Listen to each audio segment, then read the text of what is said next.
నీ కొందనాలు తండ్రి స్తోత్రం ప్రభు తండ్రి. అవును మా ప్రభు యేసు తండ్రి, మా కొరకు తండ్రి, మా పాప మా కొరకు తండ్రి ప్రాణం పెట్టి తండ్రి నేను ప్రభు తిరిగి చేసిన దేవాన్ని కొందనాలు తండ్రి స్తోత్రములు ప్రభు. తండ్రి నేను యేసు తండ్రి మా పాపముల తండ్రి రక్తంలో కడిగి మమ్మల్ని పవిత్రపరచండి ప్రభు. మా శాపములు దోషములను కొట్టుకు యేసుగా నీకు వందనాలు తండ్రి స్తోత్రం ప్రభు. మా తండ్రి నేను చెప్పిన వాక్యంలో తండ్రి మా హృదయంలో నిలిచిరాలని ప్రభు చూపించాడు సహాయం చేయండి.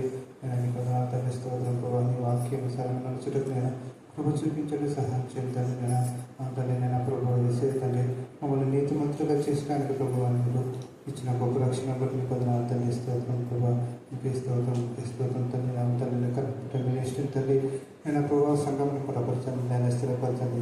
సంఘం నా నాటికి అభివృద్ధి పొందలాగా ప్రభు చూపించండి సహాయం చేయండి.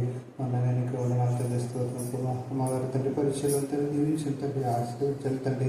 నేను నీకు వందనాలు తండ్రి స్తోత్రం ప్రభు. అంత అమ్మగారితో ఎంత తండ్రి నేను ప్రభు తెచ్చిన ప్రభు అనుకుని తండ్రి స్తోత్రం ప్రభు. స్తోత్రం తండ్రి మహిమ పొందండి. నేను వాక్యం ద్వారా పాటల ద్వారా నేను మహిమ పొందండి ప్రభు. నీకు వందనాలు తండ్రి స్తోత్రం ప్రభు. తండ్రి ఈ అవకాశం తండ్రి నాకు ఇచ్చిన విధానం బట్టి నీకు వందనాలు తండ్రి స్తోత్రం ప్రభు. తండ్రి కన్నా బిడ్డ మీద నిష్ఠం తండ్రి ప్రతి ఒక్క బిడ్డ తండ్రి దీవించండి తండ్రి, ఆశీర్వించండి ప్రభు.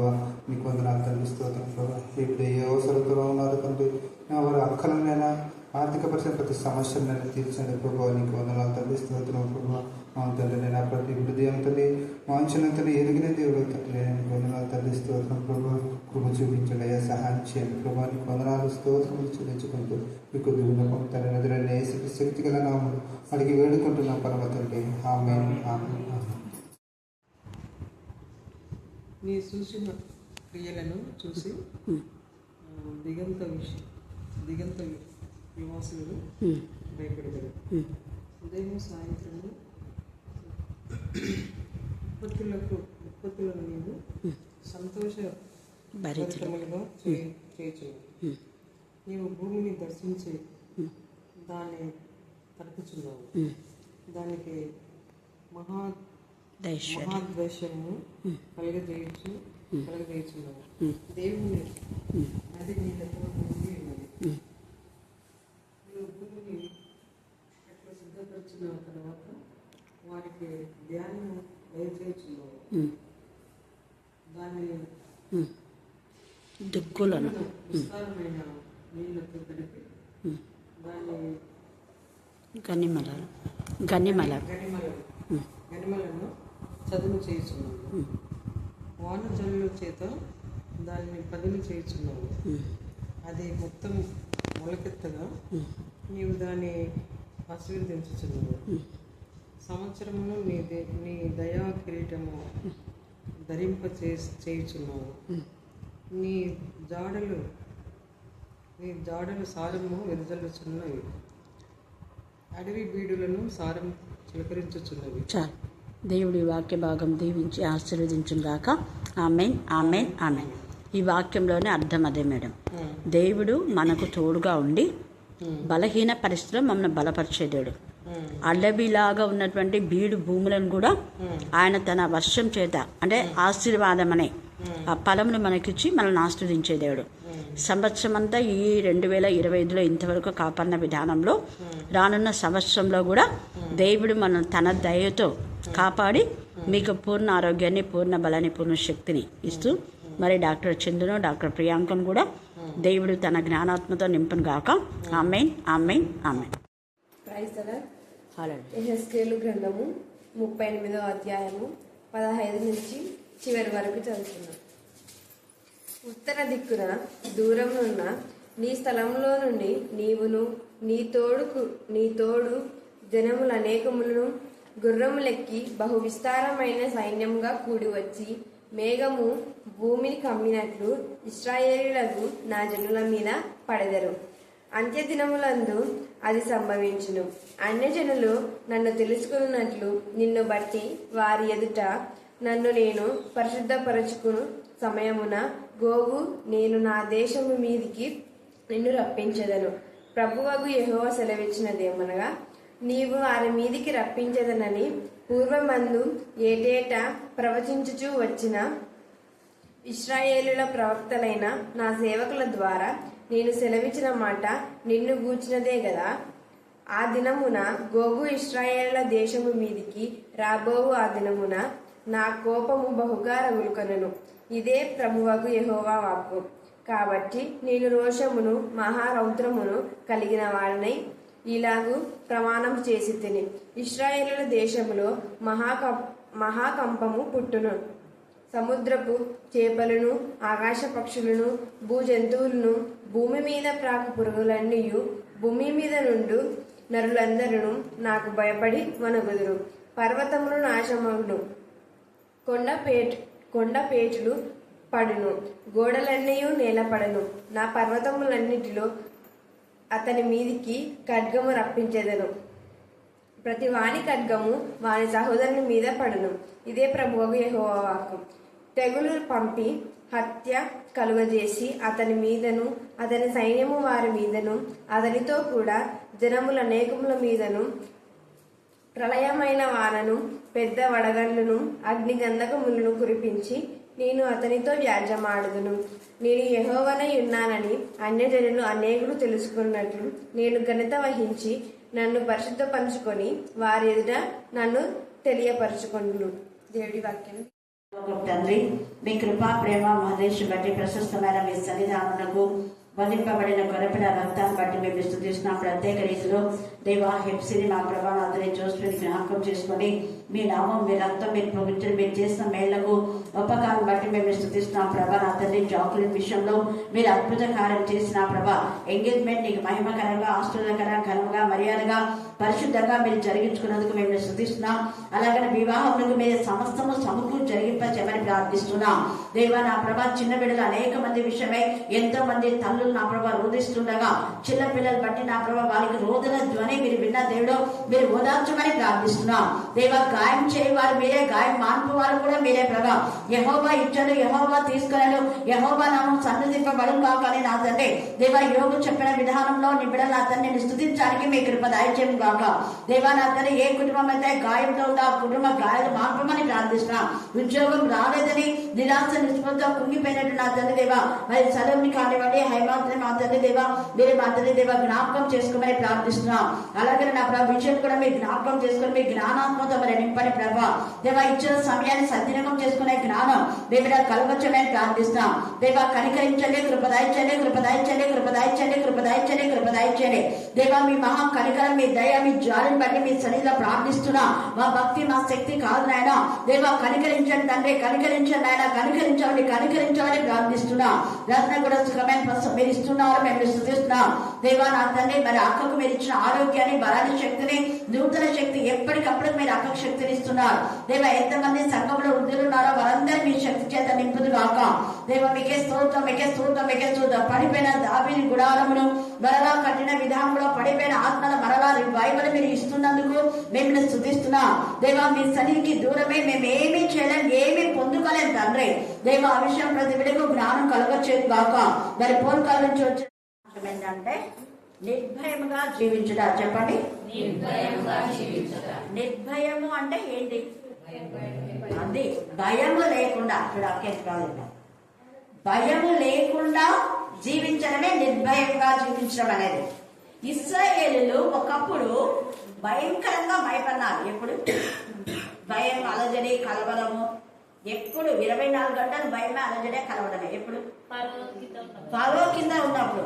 ఫరో అంటే అపవాది కింద, గుర్తుపెట్టుకోండి, బాగా ఆలోచించాలి. ఈ టాపిక్ చాలా చాలా విషయాలు దేవుడు మనతో మాట్లాడుతున్నాడు. ఎప్పుడైతే అపవాది గురిలో మనం ఉంటామో లైఫ్ లో ఎప్పుడు కూడా పీస్ ఉండదు, నెమ్మది ఉండదు, సమాధానం ఉండదు, భయం, అలజడి, కలవరం, నిద్ర రాదు. అలాగా విజయ్ కూడా మొన్న వచ్చిండు, డేవిడ్ కొడుకు. ఎందుకో అస్సలు భయపడుతున్నాను జడ్జి, నేను అసలు ఒకటే భయము, ఎద్దులు తెచ్చినాం, అవి కూడా 2 రోజుల పైన పోవటం లేదు. దేవుడి ఆత్మ ఇక్కడికి రమ్మని నాతో ప్రేరేపింప చేసింది. 3 రోజుల నుంచి నేను మీ దగ్గరికి రావాలని కాల్ చేస్తున్నా, కానీ మీకు టైం లేకపోయింది కదా అని 7 గంటలకు వచ్చి పాట పాడి నిన్నటి దినాన బుధవారం రోజు చక్కగా ప్రేర్ చేయించుకుని పోయి మళ్ళీ ఉదయాన్నే నాతో చెప్పిండు ఎంత ప్రశాంతమైన పీస్ ఇచ్చినా నాకు. నేనన్నా ఎప్పుడైతే దేవుని అంటే ఆ పిల్లోని తప్పేం లేదు, రెగ్యులర్గా బైబిల్ స్టడీకి వచ్చేవాడు. అదే అంటున్నాడు, బైబిల్ స్టడీ ఎప్పుడైతే మీరు ఆఫ్ చేసినారో అప్పటి నుంచి సహవాసం లేదు, అప్పటి నుంచి అప్ అండ్ డౌన్స్ మా యొక్క కుటుంబం అంతా కూడా అన్నారు. నిజంగా దేవుడికి మనం ఏదైతే కొంచెం దూరమైనామంటే అపవాది టార్గెట్ చేస్తారు. నిర్భయంగా ఎంత మంచిగా ఉన్నటువంటి ఆ కుటుంబంలో, ఎంత ప్రశాంతంగా ఉన్నటువంటి జీవితాల్లో, కుటుంబాల్లో, సంఘాల్లో, సమాజంలో, దేశంలో అపవాది క్రీస్తులు అయినప్పుడే భయం, అలజడి, కలవరం వస్తుంది. ఎప్పుడైతే పరో బానిసత్వం కింద ఉన్నారో వాళ్ళు నీళ్లు తాగాలంటే కూడా వీళ్ళ పర్మిషన్ అడగాలి. నీళ్లు తాగడానికి వీళ్ళ పర్మిషన్ లేకుండా నీళ్లు తాగినా కూడా అలా పర్మిషన్ అడగకుండా నీళ్లు తాగుతుంటే మీరు 10 Commandments లో చూస్తుంటారు, తాగే వ్యక్తిని కాలుతో ఇట్లా తంతారు కదా. రత్న గుర్తుందా, మనం 10 Commandments చూస్తున్నాం టీవీలో వచ్చినాం. ఆ తాగుతున్న నీళ్లు అంటే అడగకుండా వచ్చి తాగుతున్నందుకు కాలుతో తన్ని నీళ్లు ఎగరగొట్టేస్తారు.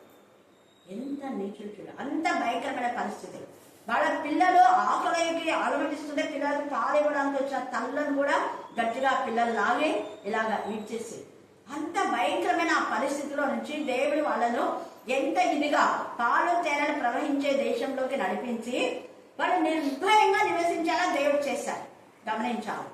కానీ దేవుడు ఎప్పుడైతే అంత ప్రశాంతమైన వాతావరణం ఇచ్చాడో వీళ్ళు కూడా దేవునికి విరోధమైనటువంటి విధానంలో పాపం చేస్తున్నారు. అది గుర్తుపెట్టుకోవాలి. సాతాను మళ్ళా ఎప్పుడు అంటే మొదట భయంకరమైన పరిస్థితుల నుంచి మనం విడుదల పొంది ప్రశాంతంగా ఉన్న సమయంలో మరలా మొదట ఉన్న పరిస్థితులే మన కుటుంబంలో మనకు ఆవహించినాయంటే సాతాను టార్గెట్ చేసినాడని మనం ఎప్పుడు మర్చిపోకూడదు. సాతాను టార్గెట్ చేయడానికి కారణం ఏంటంటే మనం దేవుని ఎలా ఉన్నటువంటి సహవాసం, దేవునితో ఉన్నటువంటి అనుబంధ బంధాన్ని మనం మర్చిపోయాం. లేదా నిబంధన, మనం బాప్తిసం పొందేప్పుడు నిబంధన చేసుకున్నాం కదా, ప్రభా ఎప్పుడు జీవిత పర్యంతాలుగా వేసిన వెంబడిస్తాం, వెంబడిస్తాం. ఎవరు వెంబడిస్తారు? ఎప్పుడు ఫ్రైడే వస్తామంటాం, రాదు. ఎప్పుడు దేవుని నామం గణపరుస్తామంటాం, గణపరచాం. ఎప్పుడు దేవుని స్తుతిస్తామంటాం, స్తుతించాం. ప్రభు బలంతా కూడా ప్రభువా నీ యొక్క జరణ మరణ పునరుద్ధానంలో నేను ప్రకటిస్తా ప్రభు అనే ప్రభు బలలో పాల్గొందాం. మరి ప్రభు బలలో పాల్గొందే మనమందరము ప్రభుని ప్రకటించాలి. ఒక్క కాపరి మాత్రమే కాదు, కాపరికి నిదర్శనం నేను పదే చెప్తా. మొన్న కూడా నన్ను అది పాస్టర్స్ సదస్సుకు పిలిచారు, మన జరిగింది. పిలిచినప్పుడు నేను అదే చెప్పిన, కాపరి అంటే గొర్రెలు కాయాలి, మేపాలి. ప్రతి ఇంటికి వెళ్ళి సేవకుడు అంటే కోతకాలం పండగప్పుడు పోయి ప్రార్థన చేయడం కాదు. ఏ ఇంటిలో రక్షణ లేదో ఆ ఇంటికి పదే పోయి వాళ్ళలో ఒక్కరినైనా రక్షించే బాధ్యత.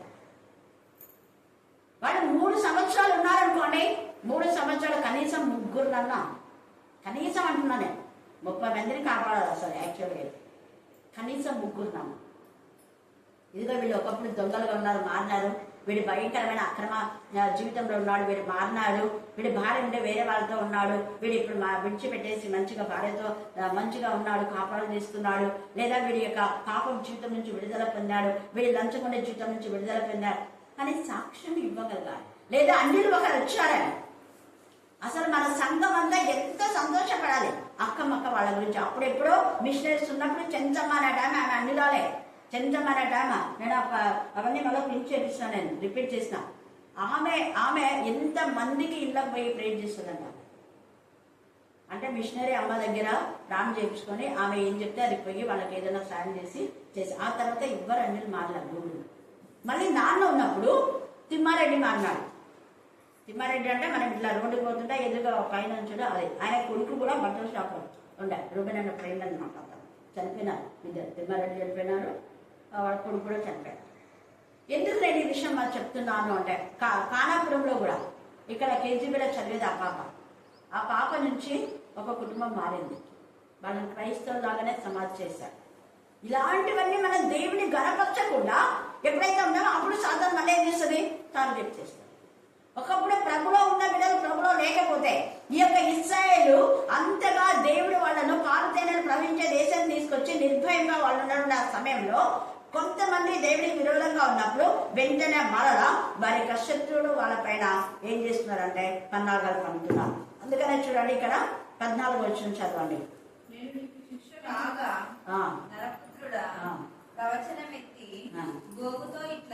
గోగుతో ఇట్లనము ప్రభువుకు యెహోవా సెలవిచ్చినది ఏమనగా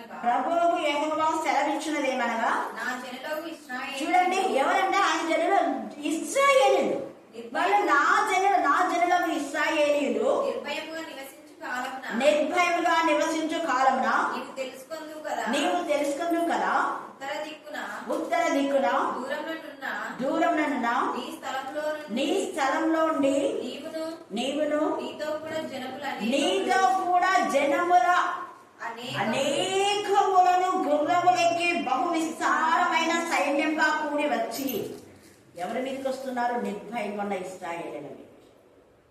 ఇశ్రాయేలు బాగా దేవుళ్ళు ఆనందిస్తున్న సమయంలో కూడా అపవాది కొన్నిసార్లు వస్తుంది. అలాగా నిర్భయంగా దేవుళ్ళు ఆనందిస్తూ, దేవుళ్ళ సంతోషిస్తూ, దేవుని మహిమస్తూ, దేవుని గణపస్తూ ఉన్నటువంటి ఒక కుటుంబం పైకి అపవాది దాడి చేశాడు. ఏ కుటుంబం? యోబు దాడి చేశాడు. చూడండి, 1వ అధ్యాయం మనం చూస్తే యోబు 1వ అధ్యాయం 5వ వచనం 21వ వచనం చదవండి. 5వ వచనం. యోబు వారి విందు దినములు పూర్తి కాగా యోబు చూడండి తన కుమారులు పాపము చేసి తమ హృదయములలో దేవుని దూషించరేమో, వాళ్ళు ఇంకా దూషించలేరో లేదో కూడా తెలియదు. కానీ ఒక తండ్రిగా ఎంత బాధ్యత వహిస్తున్నారు. ఒక తండ్రిగా దేవా పొరపాటున కూడా అపవాది మీద టార్గెట్ చేయకూడదు. ఆయన ఈ బిడ్డలు ఎప్పుడు నీలోనే ఉన్నారు. అందుకని రోజు కొడుకుల కోసమే ఆయన బలి అర్పిస్తున్నాడు. కూతుర్ల కోసం, కొడుకుల కోసం. అంతగా దేవుని భయభక్తి కలిగినటువంటి యోబు పైన టార్గెట్ చేస్తే యోబు ఏమాత్రం దేవుని దూషించారు. 21 చదవండి. నేను నా తల్లి గర్భంలో నుంచి దిగంబరినై వచ్చుతిని, దిగంబరినై అక్కడికి తిరిగి వెళ్ళదును. యెహోవా ఇచ్చెను, యెహోవా తీసుకొనెను, యెహోవా నామమునకు స్తుతి కలుగుగా. కానీ యోబులాగా స్తుతించాలి. కానీ ఇశ్రాయేలు కొంత మర్చిపోయారు. యెహోవా ఇచ్చని, యెహోవా తీసుకొని, యెహోవా నామము సన్నిధింపబడుగాక అని యోబు స్తుతించినాడు. కాబట్టి నిర్భయంగా దేవుల్లో ఉన్నాడు యోబు. ఎక్కడ పడిపోలా. 3 కూతుర్లు 7 కొడుకులు చనిపోయినా కూడా యోబు దేవునికి మహిమకరంగా ఉన్నాడు. దేవుని గణపరిచినాడు. అందుకనే పోయిన 7 కుమారులు, పోయిన 3 కుమార్తెలను మరలా దేవుడు ఇచ్చాడు. హల్లెలూయా, హల్లెలూయా, హల్లెలూయా. కానీ ఇశ్రాయేలు ఇంతగా దేవుడు వాళ్ళకు ఆశీర్వదిస్తే మాకు కీరకాయలు లేవు, మాకు ఎల్లిపాయలు లేవు, ఉల్లిపాయలు లేవు, మాకు మాంసం లేదని సనిగారు, గొనగారు, దేవుని బాధ పెట్టారు. అయినా దేవుడికి క్షమించి వాళ్ళని ఆశీర్వదించి దైవికంగా వాళ్ళు ఉన్న ఆ సమయంలో మరలా అపవాది గోగు మాగోగు అనే వాళ్ళు ఇశ్రాయేలుల పైన దాడి చేయడానికి అనేక జనములంట. అంటే ఇప్పుడు ఇశ్రాయేలు ఒంటరి వాడైపోయారు. చుట్టుపక్కల ఉన్న మిగతా వాళ్ళందరూ కూడా సమకూర్చేసుకున్నారు. అయినా ఇశ్రాయేలు పక్షంగా దేవుడు ఉన్నాడు. అందుకే అంటాడు, నా పిల్లలు నిర్భయంగా ఉంటే, నా పిల్లలు సంతోషంగా ఉంటే, నా పిల్లలు బాగా ఎదుగుతూ ఉంటే, నేను కడుపు మంటగా ఉందా? సంఘాల్లో ఎప్పుడు అపవాది చోటు చేసుకుంటా అంటే బాగా ఎదుగుతున్నావు అను కాదు. అంతకుముందు లేదు. నేను రాకముందు ఎన్నో సంవత్సరాలు అప్పు ఇక్కడ ఉంది. ఆదివారం మాత్రం వచ్చేది. తర్వాత అక్క స్త్రీల కూడా తర్వాత దాదాపు 24 సంవత్సరాలు నాకు ఉంటుంది. 20 సంవత్సరాలు 2005లో సుదర్శనం మామయ్య చనిపోయే తర్వాత అప్పుడు సండే స్కూల్ రిటైర్డ్ అయింది. అక్క రిటైర్డ్ అయ్యి సండే స్కూల్కు స్త్రీలకు మరి అంత పరిచయం చేసినప్పుడు మనం ఏమన్నా కొంచెం నాకు కృతజ్ఞత ఉండాలి కదా. చూడండి, ఇక్కడ వీళ్ళు ఏం చేస్తున్నారంటే కృతజ్ఞత లేకుండా ఉన్న సమయంలో మరి అనేకమైన బాగా ఎదుగుతున్నప్పుడే అపవాది సాగారు. ఆమె ఎంత ఆత్మీయంగా ఆనందించింది పిల్లల్ని బట్టి. అలాగనే బైబిల్ స్టేలో ఎంతమంది 300 మంది స్త్రీలకు దాదాపు 300 మంది అట్లా ఎదుగుతున్నప్పుడు అపవాది ఏం చేస్తుంది? టార్గెట్ చేస్తుంది. మళ్ళీ స్త్రీలు తగ్గిపోయినారు, మళ్ళీ బైబిల్ స్టేట్. ఈ అపవాదికి ఇదే పని. వాడు ఏ శైలి ఎప్పుడు వాడు టార్గెట్ చేస్తాడు? అది 30 సంవత్సరాలు ఏసైనా ఏం చేయాలి? ఏసై 30 సంవత్సరాలు జ్ఞానం ఏందు, వయసు ఏందు, దేవుని ఏందు, మనిషి ఏందు పెంపడుతూనే ఉన్నాడు. అప్పుడు టచ్ చేయాలి. ఎప్పుడైతే దేవుడితో సహవాసం ఎక్కువ దేవుళ్ళు ఆనందిస్తామో అప్పుడు వాడికి టార్గెట్. 40 రాత్రి మగళ్ళు దేవుడితోనే ఉన్నాడు ఏసై. అంతకుముందు తల్లితో ఉండి సమయం ఉన్నప్పుడంతా దేవుని ఆరాధించడం, భద్రంగి పనిచేసి తల్లిని పోషించి కుటుంబ బాధ్యత చేసుకొని మిగతా టైంలో దేవుని ఆరాధిస్తున్నారు. కానీ ఇప్పుడు అలా 40 రాత్రింపగలు దేవునితోనే ఉన్నాడు కదా, అందుకని వానికి ఎంత కుళ్ళు బుద్ధి వచ్చింది. యేసయ్యని బాధ పెట్టాలని మత్తయి సువార్త 4లో 2 సార్లు గద్దించి యేసయ్యను ఏమేమో మాట్లాడతారు, కానీ 3వసారి యేసయ్య గద్దించినప్పుడు వాడు బాధపడతాడు. అంతే, 2 సార్లు నీకు బాధ వస్తుంది, 3వసారి దేవుడు వాడిని చిన్న కొట్టేస్తాడు. హల్లెలూయా, హల్లెలూయా, హల్లెలూయా. యోబుడు అంటాడు 7 మారులు బాధ వచ్చినా కూడా, 6 మారులు బాధ వచ్చినా 7 మారులు దేవుడు ఏం చేస్తాడంట, లేవలేదు. నీతిమంతుడు 6 మార్లు పడినా కూడా, లేదా 7 మార్లు పడినా మళ్ళీ తిరిగి లేస్తాడు, దేవుడు లేవనెత్తుతాడు. ఈ యొక్క ఇశ్రాయేలును మంచిగా దేవుళ్ళు ఆనందిస్తూ గంతులు వేస్తున్న ఈ సమయంలో అపవాది అనేకులను తీసుకొని వచ్చి, అలాగనే సంఘాలు ఎప్పుడైతే ఆత్మీయంగా ఎదుగుతాయో అప్పుడే గొడవలు వస్తాయి. సిసి చర్చి ఒకప్పుడు పెద్ద గొడవ లేవు, ఎక్కువ పెద్దగా అయిపోయింది. ఇప్పుడు చాలా మంది అయిపోయినారు, ఇక్కడ కట్టినారు అక్కడ కట్టినారు, అంతా నిండిపోతున్నారు. గొడవ స్టాండర్డ్ చర్చి 3 పాస్టర్ అంటే సంఘం తక్కువ ఉన్నప్పుడు గొడవలు రావు, ఎప్పుడు వస్తాయి గొడవలు? ఎక్కువైనప్పుడు, తిండి ఎక్కువైనప్పుడే గొడవలు వస్తాయి, అవును కదా. అలాగా ఇక్కడ వీళ్ళు నిత్యంగా నిర్భయంగా ఉన్నప్పుడు పక్కన అందరినీ తీసుకొని వచ్చి పన్నారు. నా జనుల మీద పడేదారు అంటాం. మేఘము భూమిని కమ్మినట్లుగా అంటాం. మనం ఇట్లా చూస్తే మొత్తం మేఘం భూమిని కమ్మినట్లు కదా, అట్లాగా మొత్తం ప్రజల చుట్టూ వీళ్ళు కమ్మారంట. కానీ దేవుడు తన బిడ్డలు ఖచ్చితంగా కాపాడతాడు. యోబు మనం చూస్తే 16వ అధ్యాయం, యోబు 16వ అధ్యాయము 2వ వచనం చదవండి. 16. అందుకు యోబు ఇలాగ ప్రత్యుత్తరం ఇచ్చెను, ఇట్టి మాటలు అనేకములు నేను విని ఉన్నాను. మీరందరూ బాధకే కర్తలు గాని ఆదరణ కర్తలు కాదు. బాధకు కర్తలైన వాళ్ళు అవుతున్నారు. వీళ్ళు బాధ కర్త, ఆదరణ కర్తలు కాదు. ఈ సమయంలో మనం బాధకు కర్తలుగా ఉన్నామా, ఆదరణకు కర్తలుగా ఉన్నామా? బాధకు అంటే నువ్వు పడిపోయే స్థితి, వాడు బాగా ఎంజాయ్ చేస్తాడు. నువ్వు ఆ ప్రార్థనకు రాకుండా మనకి ఇష్టమే, బైబిల్ చదవకుండా ఇష్టమే, సావాసం లేకుండా మనకి ఇష్టమే, ఇవన్నీ మనకి ఇష్టమే. తర్వాత నరకంలో పడినాక వాడు నవ్వుతాడు. అదే బాధకు కర్తలు అంటే నీ పక్కల వాళ్ళు ప్రార్థనకు రాకపోతే నువ్వు గద్దించాలి, బుద్ధి చెప్పాలి, వాళ్ళని సరిచేయాలి. వాళ్ళు గద్దించలేదు, బుద్ధి చెప్పలేదు, సరిచేయలేదంటే నువ్వు బాధకు కర్తవు. వాళ్ళని గద్దించకుండా, బుద్ధి చెప్పకుండా సరిచేయనందుకు వాడు పై దగ్గరికి పోతారు, నరకానికి పోతారు. వాళ్ళు నరకానికి పోతే నువ్వేం చేసినావు? నువ్వు బాధ కర్తవే కదా. చూసారా, దేవుడు ఎక్కడ. అందుకనే పదే చెప్తున్నా, 2వ దొంగను చూసి మనం నేర్చుకోవాలి. రక్షణ పొందిన వెంటనే పక్కనున్న వ్యక్తిని రక్షణలోకి నడిపించాలి, ఎలాగైనా వాడిని పరదేశంలోకి చేర్చాలి, ఎలాగైనా యేసే రాజ్యంలోకి చేర్చాలని ఎంత ప్రయత్నించినా, మనం ఎంత ప్రయత్నించినా వాళ్ళు రాకపోతే దేవుడు లెక్క.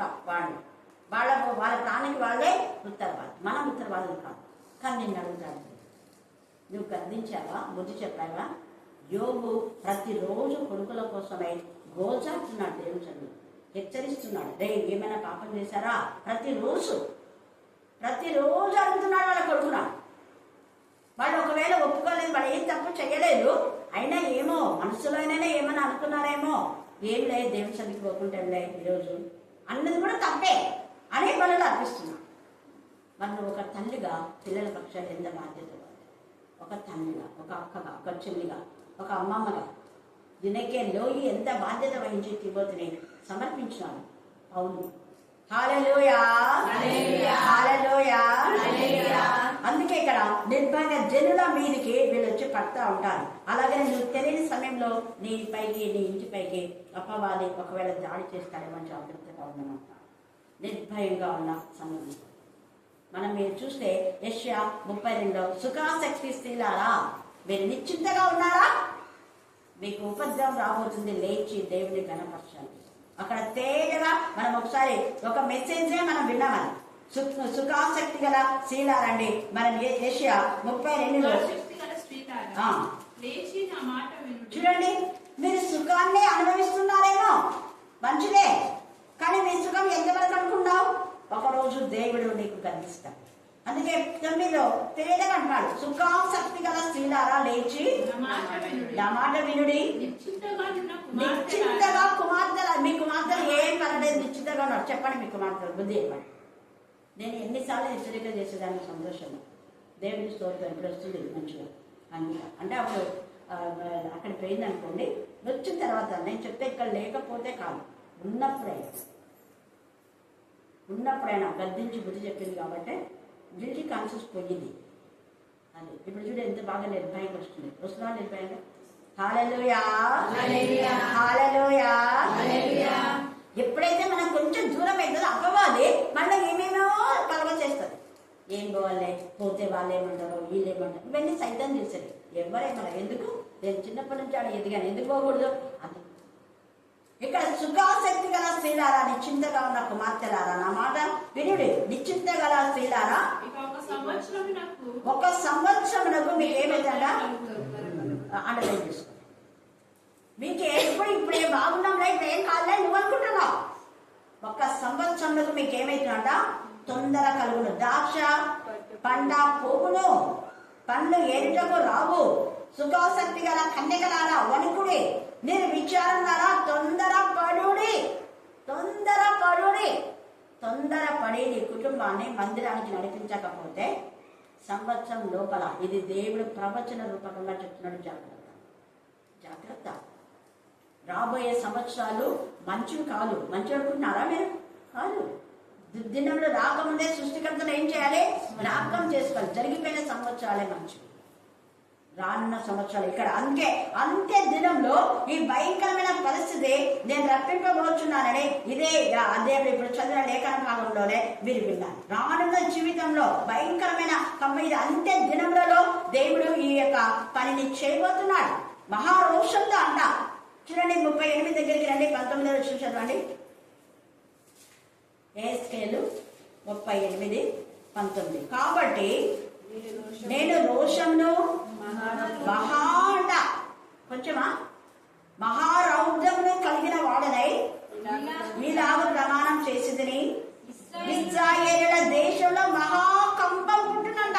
ఇశ్రాయేలు దేశంలోనే, అన్ని దేశంలో కాదు. ఎక్కడ? ఇశ్రాయేలు దేశంలో ఎవరికి ఇష్టం? దేవునికి ఇష్టం. ఇశ్రాయేలు దేవుని ప్రజలు ఉన్నారు. మరి ఎందుకు మహాకంపం కలగ చేస్తున్నా అంటే వాళ్ళు దేవుని మరిచిన జనులైతే, దేవుని మరిచి ఏం పర్వాలేదని నిర్భయంగా ఉన్నారు. నాకేం కాదులే అనుకుంటున్నాను. నీకేం కాదు అన్న సమయంలోనే ఉపద్రవం వస్తుంది. జాగ్రత్త. అపవాది కాచుకుని ఉంటాడు వాడు. మళ్ళా దేవుడు ఎంత కృపగల తండ్రి తెలుసా?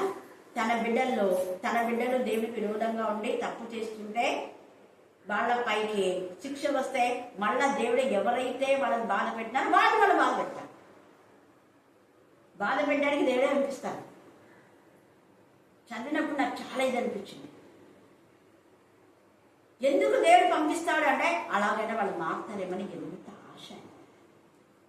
శిక్ష ద్వారా నా పిల్లలు నా దగ్గరికి వచ్చిందని అనుకుంటారేమో, శిక్ష ద్వారా నా దమ్మును అనుకుంటారేమో, శిక్ష ద్వారా నా మీద పడి ఏడుస్తారేమో, శిక్ష ద్వారా నా పాదముల దగ్గరికి చెంత చేరి నన్ను ఆశ్రయిస్తారేమో. ఎంత ప్రేమ! ముందు ప్రేమిస్తాడు, గద్దిస్తాడు, బుద్ధి చెప్తాడు, హెచ్చరిస్తాడు. వాటన్నిటికీ ఏమి లేకపోతే శిక్షతోనైనా నేను రక్షించుకోవాలి అని చూస్తాను. ఎంత ప్రేమ! తన ప్రియ కుమారుడే కనపపించినటువంటి తండ్రి అనేది 24 గంటలు మన కోసమై ఎంతగా ఆయన బోధిస్తూ ఉన్నారు. అందుకే ఇంకా అంత రాకపోతే కోపం వచ్చేస్తుంది. ఆయన కోపం ఎవరి మీదకి వచ్చింది అంటే ఇశ్రాయేలు దేశం. ఇశ్రాయేలు దేశం మీద అంటే ఇశ్రాయేలు దేశం మీదకి వచ్చినటువంటి అనేకమైన జనులను గుర్రం లెక్కి ఇశ్రాయేలు దేశం మీదకి వచ్చిన వాళ్ళని తృప్తినేరుగా చేయడానికి కోపం వచ్చింది. నా పిల్లలు ముద్దారా, నా పిల్లలు కొంతకాలం నాకు దూరమైనా అయితే మాత్రం వాళ్ళు నా పిల్లలే, ఎప్పటికైనా నా పిల్లలే. తప్పు చేస్తాను, మళ్ళీ నా దగ్గరికి వస్తాను, నేను క్షమిస్తాను, మళ్ళీ నేనే బాగా చేస్తాను, నేనే గాయం చేస్తాను, నేనే బాగా చేస్తాను. కానీ నా పిల్లలను టచ్ చేయడానికి మీరెవరు? కొంచెం వాళ్ళు నిర్భయంగా ఉన్నారు, నాకు దూరమైనారని మీరంతా వచ్చి నా పిల్లల్ని బాధ పెడతాను. మీకు కథ చూస్తాను. ఇశ్రాయేలు దేశం మీదకి వచ్చిన వీళ్ళందరిపైన కాబట్టి నేను రోషంలో మహారౌద్రంలో కలిగిన వాడే ఈలాగు ప్రమాణం చేసింది. ఇశ్రాయేలుల దేశంలో మహాకంపం పుట్టును. అందుకనే అదే ఎర్ర సముద్రంలో దేవుని పిల్లలు క్షేమంగా నడిచారు కదా. అదే ఎర్ర సముద్రంలో వాళ్ళంతా ఏం చేశారు? చచ్చిపోయారు. సేమ్ ఎర్ర సముద్రమే. ఈ సమయంలో దేవుడు ఒక్కడే. ఆయన ప్రేమ గల తండ్రి. ఆయన వాక్కు కొందరిని ఆదరిస్తుంది, కొందరిని శిక్షిస్తుంది, కొందరు గద్దిస్తుంది, కొందరు బుద్ధి చెప్తుంది, కొందరికి శిక్ష విధిస్తుంది. ఖడ్గం, వాక్యం అనే ఖడ్గం ధరించి అగ్ని. అదే అగ్నితో మనం వంట చేసుకుంటాం, అదే అగ్ని చిన్న పురుగులను కాల్ చేస్తుంది, అదే అగ్నిలో విష పురుగులు మనం కాల్ చేస్తాం కదా, పాములు అటువంటి కాల్చి పడేస్తాం. అదే అగ్ని కుటుంబాలను కూడా నాశనం చేస్తాం. జాగ్రత్త. అదే అగ్ని ద్వారా ఎన్ని కుటుంబాలు నాశనం అయిపోతున్నాయి కదా. అగ్ని ఒకటే, కానీ కారణాలు లేవు. ఈ సమయంలో మన కుటుంబానికి వచ్చిన పరిస్థితి ఏంటని మనం జాగ్రత్తగా ఉండాలి. దేవుడైతే తన పిల్లలు తనలో భయభక్తి కలిగి ఉన్నప్పుడు ఎవరైనా తన పిల్లలు బాధపడితే అస్సలు ఊరుకోడైతే రోషంగా వస్తాడన్న. అందుకే అంటున్నాడు ఇక్కడ, గోగు ఇశ్రాయేలుల దేశం మీదకి రాబోవు దినమున ఆ దినమున గోగు ఇశ్రాయేలు దేశం మీదకి ఎప్పుడు వస్తాడో అప్పుడు. సాతాను ఎప్పుడు నా పిల్లల్ని టచ్ చేస్తాడో అప్పుడు. వచ్చింది కదా చాలా మందికి, సంఘంలో వచ్చిందా లేదా? అమృత వచ్చింది, మీకు తెలుసు. కానీ భయం ఉందా? లేదు. నా సంఘంలో ఎవరు పాడు చేస్తే దేవుడు ఏమన్నాడు? వాళ్ళని పాడు. మొన్న కూడా సంఘంలో ఒక మాస్టర్ గారు అన్నారు, ఒక సేవకుడు కడప నుంచి వచ్చింది. చాలా సంఘాలు దొంగలుగా మారుస్తున్నాయి. నేనన్నా అందుకనే గద్దించాలి పెద్దలైన వాళ్ళు అని. మీరు క్రిస్టియన్ యాక్ట్ అన్నారు కదా, మరి ఒక క్రైస్తవ ఒక ఒప్పందాన్ని తీసుకురండి. నేను అందరి ఎదురన్నా, ఇక్కడ చాలా మంది సేవకులు ఉన్నారు కదా, మీరు క్రైస్తవులా అన్నా, చేతులెత్తండి క్రైస్తవులు అన్నా, సేవకులు కొంతమంది ఎత్తారు. మీరు ప్రూవ్ చేసుకోగలరా క్రిస్టియన్ అని? మీకు మీరే క్రైస్తవం ప్రూవ్ చేసుకోలేకపోతే ఎవరికి వాక్యం చెప్తారు? మరి ఏమని వాక్యం చెప్తారు? అందుకే అపవాది క్రైస్తవులు సంఘాల్లోకి అన్ని జనులైన వాళ్ళు, అంటే వాళ్ళు నిజ క్రైస్తవులు కాదు. నిజ క్రైస్తవులు ఏం చేయరు. నిజ క్రైస్తవులు ఎప్పుడు క్రైస్తవులను బాధ పెట్టారు. యెహోవాయందు భయభక్తి కలవారు, యెహోవాయందు భయభక్తి కలవాలని ఏం చేస్తారు? గౌరవిస్తారు. అలాగా అన్యులైనా కూడా దేవుని భయభక్తి కలవాళ్ళు కూడా గౌరవిస్తారు. కోరిష్ లాంటి వాళ్ళు, కొర్నేల్ లాంటి వాళ్ళు అన్యులే. వాళ్ళంతా అన్యులే. రాహబు అన్యురాలే. అన్యులైనా కూడా వాళ్ళు ఎంతగా దేవుని గౌరవించారు. అలాంటి అన్యులు ఉన్నారు. కానీ నామకు వస్తే క్రైస్తవులు, నకిలీ క్రైస్తవులు, వేషధాన క్రైస్తవులు మాత్రమే నిజ క్రైస్తవులు టార్గెట్ చేస్తారు. టార్గెట్ ఎక్కడి నుంచి వస్తుంది అనేది అక్కడ అదే అంటున్నాను. కానీ ఎప్పుడైతే వాళ్ళు అక్కడికి వచ్చారో వెంటనే, అందుకనే సంఘాలు చాలా కూల్చబడుతున్నాయి. అపవాది సంఘాల్లోకి ప్రవేశించినందుకే సంఘాలను కూల్చేస్తున్నాను. నేను రోషంలో మహారౌద్రం కలిగిన వాడిని ఇలా ప్రమాణం చేసింది. ఇశ్రాయేలు దేశంలో మహాకంప పుట్టును. అందుకే యేసయ్య మహారౌద్రంగా కోడా చేసుకుని మందిరంలోకి వచ్చాడు. సముద్రపు చేపలను, ఆకాశ పక్షులను, భూ జంతువులను, భూమి మీద నాకు పురుగులన్నీ భూమి మీద నుండి నరులందరూ నాకు భయపడి వణుకుదు. పర్వతంలో నాశనమును, కొండ పేడలు పడును, గోడలన్నీ నేలపడును.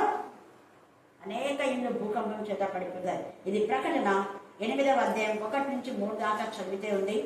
ప్రకటన 6వ అధ్యాయం 12 నుంచి 17 దాకా ఇప్పుడు చదవండి. ప్రకటన 6వ అధ్యాయం 12 నుంచి 17 దాకా. ఆయన 6వ ముద్రను విప్పినప్పుడు నేను చూడగా పెద్ద భూకంపం కలిగి, చూడండి పెద్ద భూకంపం. అంటే ఇప్పుడు యెహెజ్కేలు చెప్పిన ఈ ప్రవచనం అక్కడ నెరవేర్చింది. దేవుడు అన్నాడు ఇవన్నీ ఎప్పుడు సంభవిస్తాయి అంటే అంత్య దినముల యందు. ఇక్కడ మీరు ఇందాక చదివింది కదా, పాప చదివేటప్పుడు మీరు విన్నారు 16వ వచనంలో, అంత్య దినముల యందు అది సంభవించును అన్నాడు. నా జనులకు ఇశ్రాయేలుల మీద వాళ్ళు పడతారు. ఎప్పుడు ఇది సంభవిస్తుంది అంటే అంత్య దినములలో. నా జనులకు ఇశ్రాయేలులు ఎన్నరమేంగా క్రైస్తవులు, క్రీస్తులో ఉన్న వాళ్ళు కూడా అనేక మంది క్రైస్తవులు అయినందుకు క్రైస్తవం టార్గెట్ చేస్తున్నారు. ఈ భారతదేశంలోనే, మిగతా దేశాల్లో లేవు. భారతదేశంలో మిశ్రిత జనాంగం కాబట్టి ఇక్కడనే ఎక్కువగా బాధ పెడుతున్నారు. మిగతా ప్రాంతంలో క్రైస్తవులు మంచిగా ఉన్నారు. క్రైస్తవుల సంఖ్యనే ప్రపంచమంతా ఎక్కువ ఉండేది. 1-2 శాంతమే అన్యులు ఉండేది. అది కూడా భారతదేశంలో ఎక్కువ ఉంది. అన్యులు భారతదేశంలో ఎక్కువ ఉన్నారు, ప్రపంచంలో ఎక్కడ లేదు. ప్రపంచం అంతటా క్రైస్తవులు ఉన్నారు. అందుకనే వీడికి ఏమైపోయింది అంటే బాధ అయిపోయింది. ఎంతమంది క్రీస్తులకు వచ్చినారే అని. అలాగా చూడండి, అనేకులను దేవుడి నుంచి వేరు చేయడానికి చూస్తారు. అందుకనే ఇక్కడ ఇందాక చదువుతుంటే పాప చదువునా కంటిన్యూ. సూర్యుడు కంబలి వలె నలుపాయెను. సూర్యుడు కంబలి వలె నలుపాయను. చంద్రబింబమంతయు రక్తవర్ణమాయెను. చంద్రబింబమంతే రక్తవర్ణమాయను. పెద్ద గాలి చేత ఊగులాడు అంజూరపు చెట్టు నుండి ఆ కాలపు కాయలు రాలినట్లు ఆకాశ నక్షత్రం భూమి మీద రాలును. మరియు చూడండి, ఆకాశ మండలం చుట్టబడిన గ్రంథం వలెనై తొలగిపోయాను. ప్రతి కొండ అంటే ఇక్కడ చెప్తున్నాడు, ప్రతి ద్వీపమును వాటి వాటి స్థానంలో తప్పినంటే నాశమే. భూరాజులను గనులను సహస్రాధిపతులను ధనికులను బలిష్ఠులను దాసుడు అనేది అండర్లైన్ చేసుకోండి. ధనికులు మాత్రమే కాదు నరకానికి పోయేది. లాజరు గురించి ధనవంతుల గురించి చెప్పేటప్పుడు ఎంతసేపు ధనవంతుడు నరకానికి పోతాడు, లాజరు పరలోకానికి పోతాడు. లాజరు పరలోకానికి పోయినాడు కానీ ధనవంతుడైన అబ్రహాము రొమ్ములో ఉన్నాడు. ఇది చెప్పాడు, ఇవే తప్పుడు బదులు అంటే ఇలా చెప్పే మన వాళ్ళకి ఇంకా ఎంత ఉంటుందో అంత కోపం వస్తుంది. తప్పును తప్పుగా ఒప్పుకోదు. అది చెప్పేటప్పుడు ఖచ్చితంగా ఏం చెప్పాలి? ధనవంతులందరూ నరకానికి పోరు, దేవునికి విరోధంగా ఉండి తమ ధనమును ఆధారం చేసుకొని దేవుని పిల్లలు బాధ పెట్టే వాళ్ళు మాత్రమే అని చెప్పాలి. అక్కడ లాజరు దేవుని కుమారుడు కదా, ఆయన బాధ పెట్టినందుకు పోయినాడు. అలాగనే పేదలైన వాళ్ళందరూ కూడా పరలోకి పోతారన్న లాజరు దేవుని ఎందుకు భయభక్తి కలవాడు కాబట్టే పేదరికంలో కూడా దేవుని స్తుతించాడు, మహిమపరిచాడు, గణపరిచాడు, ఆరాధించాడు. అందుకే ధనవంతుడైన అబ్రహాము రొమ్ముకు వెళ్ళాడు. అబ్రహాం ఎంత ధనవంతుడో మనకు లేఖన భాగాల ఆధారాలు ఉన్నాయి. 7 రాజుల కంటే ఎక్కువ ధనం ఉండాలి. వెండి బంగారములతో దేవుని ఆయన ఆస్వాదించను అని చెప్పాడు. ఎస్, దేవుని పిల్లలు రాజు అయిన యాజ గుంపులో ఉండాలి, బెగ్గస్ కాదు. ఇక్కడ దాసుడు అంటున్నాడు. ఇక్కడ దాసుడు అంటే ఎవరు? పేదలే కదా దాసుడు. దాసుడు అనే మాటలో పేదవాళ్ళు ఒక అర్థం, రెండవ అర్థం. ఇక ఇప్పుడు దేవుని దాసము సేవకులమని దేవునికి విరోధమైన విధానంలో పరిచయం చేసేవాళ్ళు, దేవునికి ఇష్టమైన పరిచయం చేయవాళ్ళు, విరోధమైన పరిచయం, డబ్బు కోసం పరిచయం, పుట్టకుడి కోసం పరిచయం. అంటే ఉద్యోగం రాకపోతే దేవుని సేవ, ఎలక్షన్స్ ఓడిపోతే దేవుని సేవ, ఇంటర్ ఫెయిల్ అయితే దేవుని సేవ, ఎక్కడ చెల్లకపోతే దేవుని సేవ చేసి ఎక్కడ పోతుంటారు? ఎవ్వరు ఎరగనటువంటి ట్రైబల్స్ దగ్గరికి పోతారు. ఇక్కడంటే సిగ్గుతుంటారు, ఇక్కడంటే వీళ్ళు బతుకు తెలిసిన అంటారు కదా, అందుకని ట్రైబల్స్ దగ్గరికి పోతుంది. అది నిజమైన సేవ కాదు. అలాంటి దాసులకు కూడా ఇక్కడ శిక్ష. ప్రతి స్వతంత్రుడును కొండ గుహల్లోను బండ సందుల్లోను దాక్కుని సింహాసనాశనుడైన వారికి స్వతంత్రంగా ఇష్టానుసారంగా స్వతంత్రాన్ని ఆధారం చేసుకుని స్వాతంత్రం ఉంది కదా అని సంఘాల్లో విచ్చలవిడిగా దేవునికి విరోధమైన క్రమం లేని అక్రమమైన పనులు చేసే వాళ్ళందరూ ఇక్కడ దేవుడు శిక్షిస్తారు. కొండ గుహల్లోకి బండ సందులోకి పోయి మనం కప్పవా అంటారు. అవి పారిపోతాయంట. నీ పాపము అసహ్యంగా ఉంది, అక్కడెక్కడో వస్తుంటే కూడా నీ పాపం దుర్గంధమైంది, ఆ వాసన కూడా చూడకుండామని కొండనే పడిపోతాను. గుహల దగ్గర కిందికి పోతే అది పడిపోతాను. పర్వతంలో నాశనం అయిపోయింది. చూడండి, బండ నన్ను దాచవా అంటే దాచదంట. ఇది చదివి కండక్ట్ చేయండి, దేవుని భయం మీకు వస్తుంది. నేను అందుకే ప్రకటన చదివే వాళ్ళు ఎవ్వరు కూడా ఒక్క రోజు కూడా నిష్కారికారు. అంటే శక్తి కలిగి రాగలిగిన వాళ్ళు, పెద్దవాళ్ళు అంటే వాళ్ళు రాలేదే. ప్రకటన చదివి నీకు అర్థమైందంటే ఒక్క రోజు కూడా మిస్ చేసుకోలేదు. హల్లెలూయా, హల్లెలూయా, హల్లెలూయా. అంత భయం, అంత దేవుని పట్ల భయభక్తి మనం ఉండాలి. తర్వాత మీరు చూస్తే ప్రకటన 12:3 కూడా అలాగా మనపైకి యుద్ధం చేయడానికి వస్తే మిఖాయేలు దూతను పంపి దేవుడే మన పక్షంగా యుద్ధం చేసి అప్పుడు 185,000 మందిని చంపేశారు. హిజ్కియా కన్నీటి ప్రాంతం. హల్లెలూయా, హల్లెలూయా. ఇక్కడ కూడా మన పక్షంగా మిఖాయేలు పోరాడతాడు. భయపడింది, నీ పక్షంగా యుద్ధం చేస్తాడు. పరలోకమందు యుద్ధం చేసి వాడిని మన సమూహం అందరినీ కూడా వాళ్ళ తొత్తులందరూ చంపి పడేస్తారు. నాశనం అయిపోయినారు, అగ్నికి ఆముతైపోయినారు వాళ్ళంతా కూడా. యెషయా 37:1-4 చూస్తే అరణ్యం లాంటి నీ జీవితం, అడవి లాంటి నీ జీవితం దేవుడు ప్రశాంతంగా చేస్తాడు. దేవుని పైన మనం ఆనుకోవాలి. కాబట్టి ఈ సమయం ఇంకా చాలా ఉంది, టైం లేదు. మరి ఈ యొక్క సమయం అంటే భయపడక చెడియక దేవుని హత్తుకొని ఆనందం చూపిస్తాను. దేవుడు మన పక్షంగా ఉన్నాడు. మన పైకి ఎవరు వచ్చినా కూడా దేవుడు ఊరుకోడు. తన కంటి కాపలాగా మనం కాపాడతాడు. దేవుడు ఈ లేఖను బాగా ప్రేమించి ఆశీర్వదించుగాక. ఆమేన్, ఆమేన్, ఆమేన్. చివరి నా ప్రభా, మేము మీలో మీ సన్నిధిలో ఉన్నప్పుడు నిర్భయం కలిగి ధైర్యం కలిగి జీవిస్తాం. మీ సన్నిధికి దూరమైనప్పుడు ఎన్ని శోధనలు, ఎన్ని నిందలు, ఎన్ని అవమానాలు నా ప్రభా, ఆ దేవా అన్ని గ్రహించి నా ప్రభా మీ సన్నిధికి దూరం కాకున్నట్లు సహాయం అనుగ్రహించండి.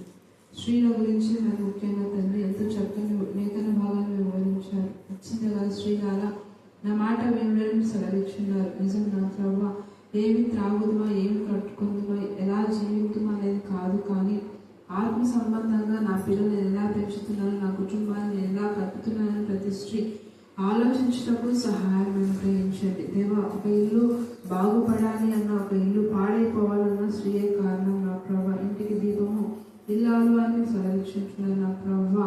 ప్రతి బిడ్డను గ్రహించి నా ప్రభా ఇంటికి దీపంగా ఇల్లాలు ఉండటకు సహాయం అనుగ్రహించండి. పిల్లలు చెడిపోవడానికి కారణం తల్లే. తండ్రి కుటుంబం నాశనం అవ్వడానికి తల్లే నా ప్రభా. అటువంటి తల్లికి జ్ఞానం మీరు అనుగ్రహించండి నా ప్రభా.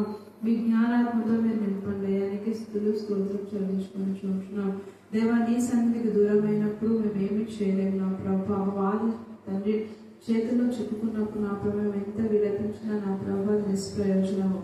అయితే మేము మీ చేతిలో ఉండుటకు, మీ కింద ఉండుటకు, తండ్రి మీ రెక్క కింద దాచుకున్నటకు సహాయం అనుగ్రహించండి, కృప చూపించండి. అయా నీకే స్తుతులు స్తోత్రం వేసే. ఒకప్పుడు మా జీవితాలను మీరు ఎలా ఉంచారు నా ప్రభా, ఇప్పుడు మా జీవితం సరిచూసుకుంటకు సహాయం అనుగ్రహించండి.